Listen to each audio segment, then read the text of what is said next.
إذا جاءك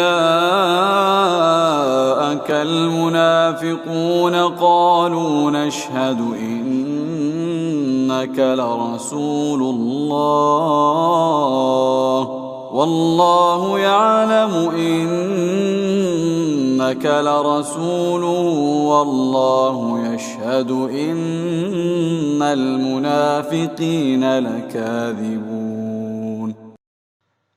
الحمد لله رب العالمين والعاقبة للمتقين والصلاة والسلام على سيدنا ونبينا محمد وعلى آله وأصحابه أجمعين. السلام عليكم ورحمة الله وبركاته.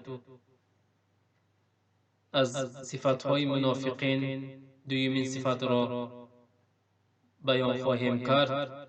دویمین صفات این شرم کردن از مردم و شرم نداشتن از الله سبحانه و تعالی.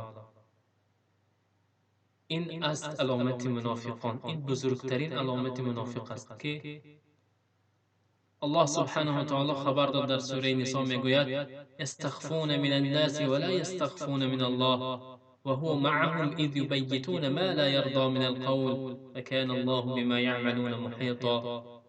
آیت 108.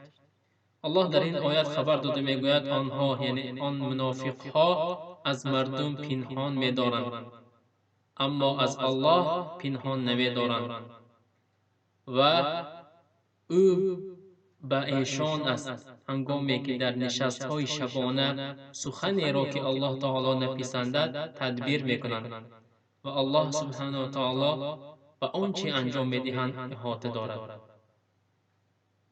این است آیتی که در این صفت آمده است. برادران و خواهران، این نشانه بزرگترین و بهترین نشانه است که میتوان با وسیله آن یک منافق را از ایماندارانی واقعی جدا کرد و تشخیص داد.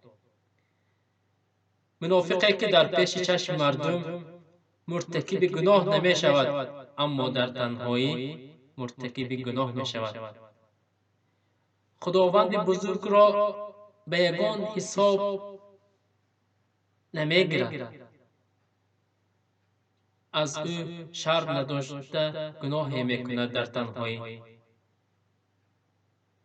منافق خوشنودی مردم را بیشتر دوست می‌دارد اما خوشنودی الله سبحانه و تعالی را دوست نمی‌دارد.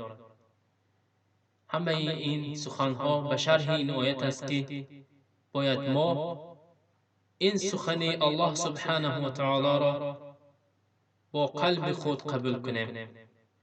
اما برادران و خواهران، مؤمن واقعی همانی است که خداوند را هم در پنهانی و هم در آشکاری دوست دارد و به او یگان گناهی را نکند، هم در پنهانی و هم در آشکارا.